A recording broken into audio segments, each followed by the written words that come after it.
एक समय की बात है। एक सेठ के घर में महालक्ष्मी जी स्वयं निवास करती थीं। सेठ बड़ा भक्त, विनम्र और सच्चा इंसान था, लेकिन एक दिन किसी कारणवश लक्ष्मी जी उससे रूठ गईं। जाते जाते बोलीं, सेठ जी, अब मैं इस घर से जा रही हूं। मेरे जाने के बाद यहां नुकसान आएगा, तैयार रहना। पर अगर तुम जाते जाते मुझसे कुछ मांगना चाहते हो तो बोलो।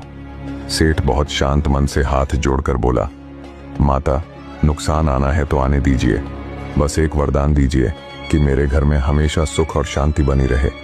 महालक्ष्मी मुस्कुराईं, तथास्तु बोली और वहां से चली गईं। कुछ दिन बीते। घर में सेठ की 4 बहुएं थीं। एक दिन सबसे छोटी बहू खिचड़ी बना रही थी। खिचड़ी में नमक डाला और किसी काम में लग गई। थोड़ी देर बाद दूसरी बहू आई। उसने खिचड़ी देखी, बिना चखे ही और नमक डाल दिया।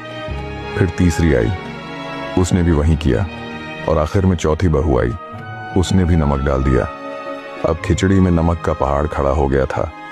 रात को सबसे पहले सेठ जी खाने बैठे। पहला निवाला मुंह में लिया, बस समझ गए नुकसान आ चुका है। पर क्या किया? न किसी को चिल्लाए, न किसी को दोष दिया। शांत भाव से पूरी खिचड़ी खाई, पानी पिया और उठ गए। अब बड़े बेटे की बारी आई। एक निवाला खाया और बोला, पिताजी ने खा लिया? परिवार ने कहा, हाँ खा लिया। वे कुछ नहीं बोले। परिवार ने कहा, नहीं। तो बेटे ने भी बिना कुछ बोले चुपचाप खिचड़ी खाई और चला गया। ऐसे ही एक एक कर सबने खिचड़ी खाई। किसी ने किसी को दोष नहीं दिया, किसी ने आवाज नहीं उठाई। हर किसी ने एक दूसरे का सम्मान रखा। रात को जब सेठ सो रहे थे, सपने में नुकसान स्वयं आया। हाथ जोड़कर बोला, सेठ जी, मैं यहां से जा रहा हूं। सेठ ने पूछा, क्यों भाई, क्या हुआ?